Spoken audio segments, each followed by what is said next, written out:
گزارش ہے ذرا تھوڑا سے ایک مرتبہ بلند آواز میں درود شریف پڑھ لیجیے.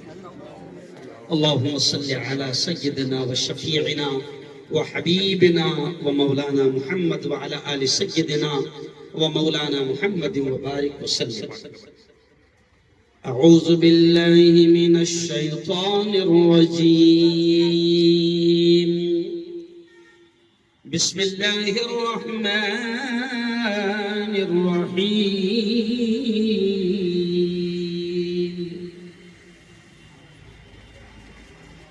إن الصفا والمروة من شعائر الله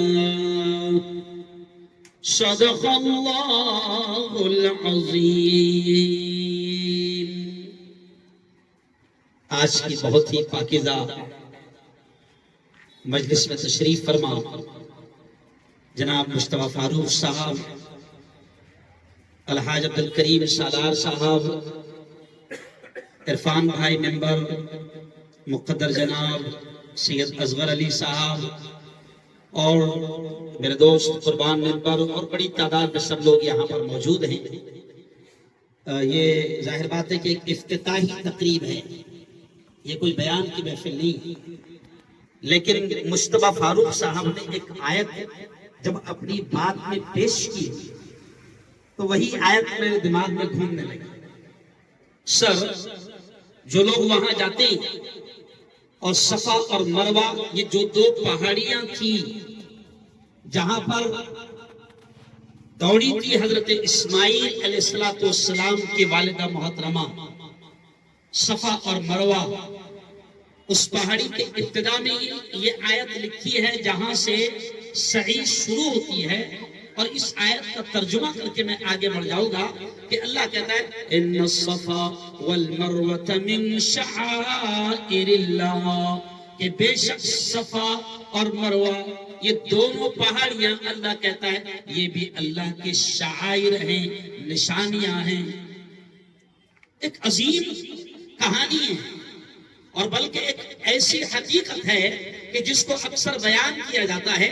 اور اسی آیت کو جب سر پڑھ رہے تھے مصطفیٰ صاحب تو مجھے وہ شعر یاد آیا جناب کہ وطن کی ریت مجھے ایڑیاں رگڑنے دے، وطن کی ریت مجھے ایڑیاں رگڑنے دے، مجھے یقین ہے کہ پانی یہیں سے نکلے.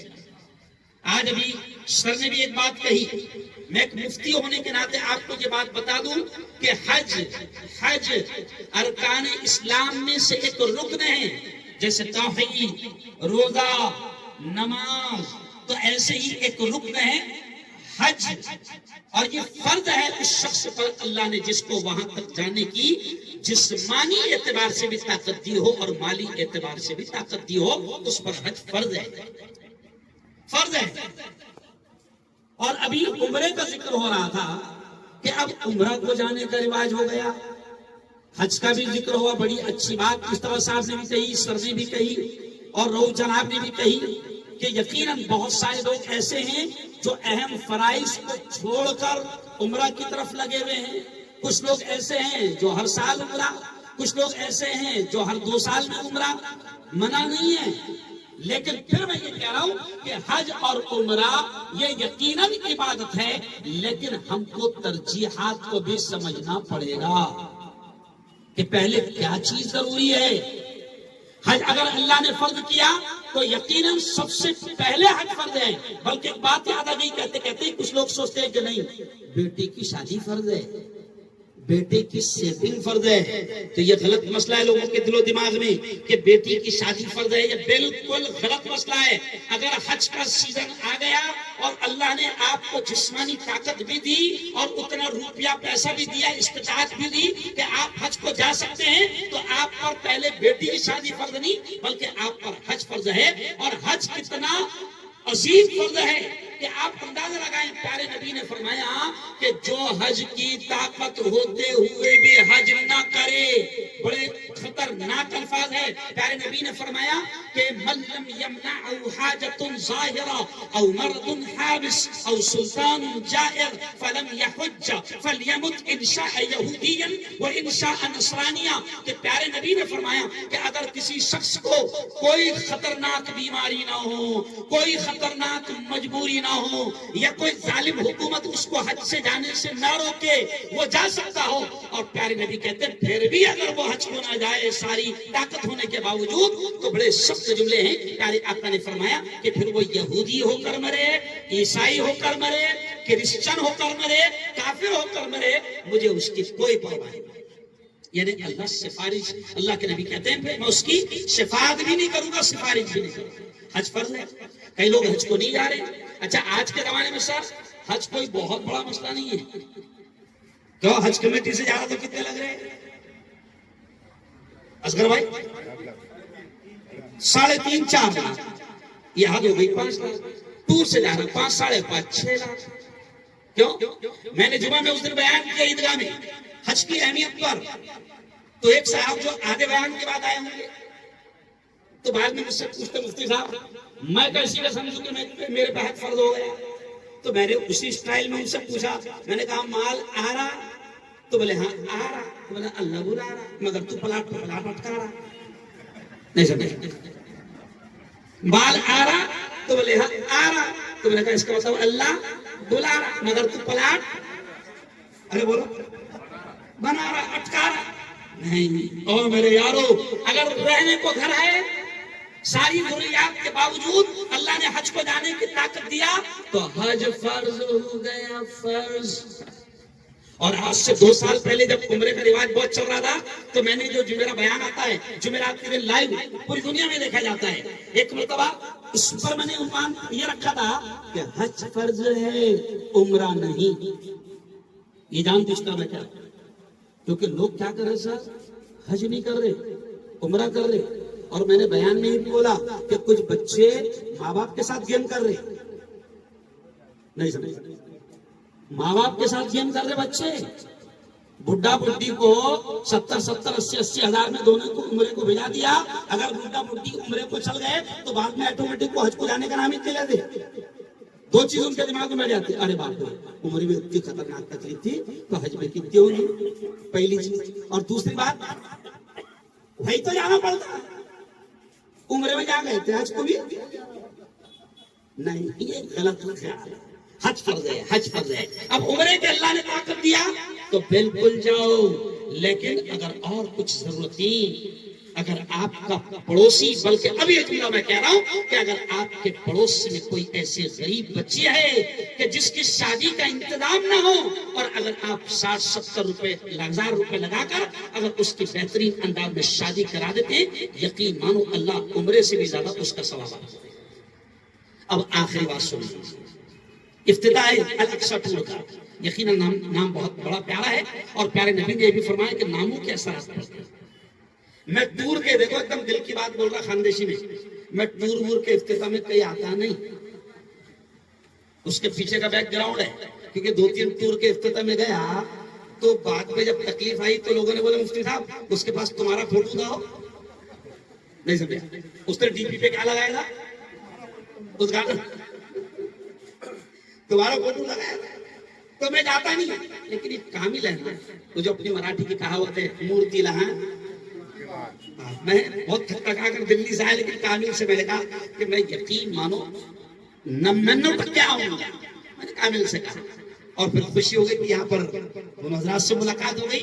تو میں ٹور کے افتتاح پر آپ کو دلی مبارکباد دیتا ہوں. لیکن بھائی وسیم صاحب اس ٹور کے ذمہ دار ہیں.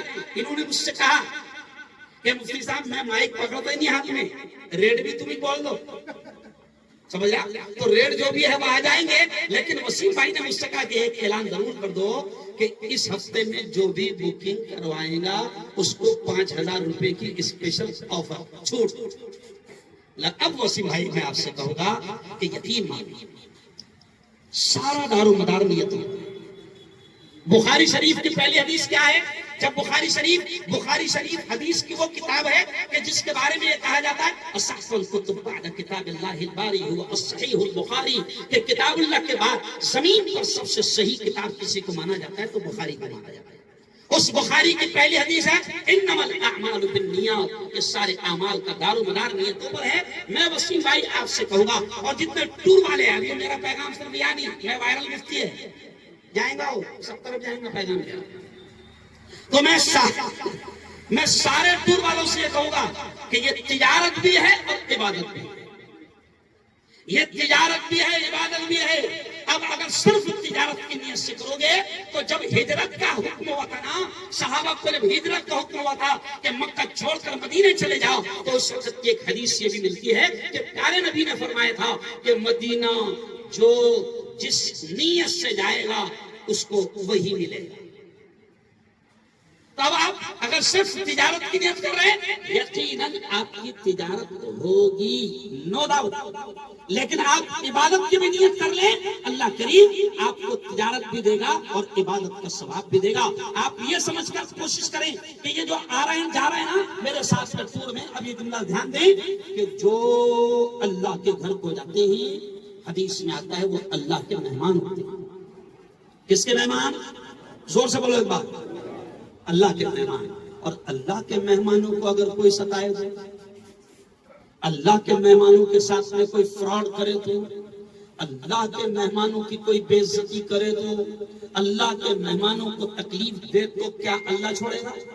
جیسے سر نے 7 الفاظ میں کہا، کیا اللہ چھوڑے گا؟ بالکل نہیں۔ اگر آپ سوچیں، اگر آپ کے گھر میں کوئی مہمان آیا اور اس مہمان کی کسی نے بے عزتی کر لی، خاندان کے آدمی نے بھی، تو آپ کیا کہتے ہیں؟ تو نے میرے کو بولنا تھا، یہ میرے مہمان تھے۔ یہ کون تھے؟ میرے مہمان تھے۔ تو ایسے ہی آپ اور تمام ٹور والے اس بات کو یاد رکھیں کہ جو عمرہ کو جا رہا ہے، جو حج کو جا رہا ہے، وہ اللہ کا مہمان ہے۔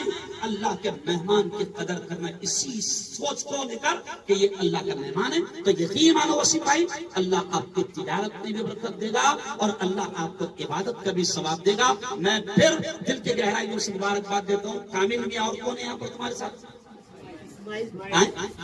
اسماعیل، اچھا اسماعیل، یہ دونوں یہاں پر کام کریں گے، تو میں آپ سے بھی کہوں گا بالکل بلا جھجک اپنی نیتوں کی اصلاح کر کے کام کرے، انشاءاللہ اللہ دنیا بھی چلائے گا۔ تجارت کرو، ضروری ہے۔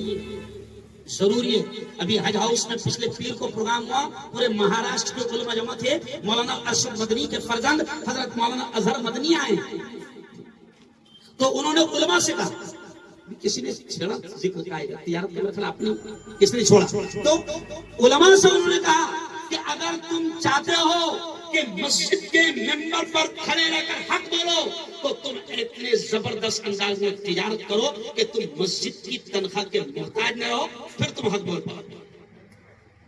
تجارت نبی، بلکہ آج ایک میں بیان سن رہا تھا مولانا طارق جمیل صاحب کا یا کسی کا، کہ 10 حصے اللہ رب العزت نے جو رزق کے 10 دروازے کھولے ہیں، تو حدیث کا ایک خلاصہ ملتا ہے کہ 9 دروازے اللہ نے تجارت میں، باقی ایک میں سب تقسیم، وہ نوکریاں ووکریاں جتنی بھی تھا، ایک تجارت کرو۔ آپ جو بھی شعبے میں ہیں، یہ بھی بہترین تجارت ہے کہ آپ اللہ کے مہمانوں کو خوشی خوشی یہاں سے ان کی خدمت کر کے لے جاؤ، یقین مانو 2 پیسے بھی آپ کو ملیں گے اور عبادت کا ثواب بھی آپ کو ملے گا۔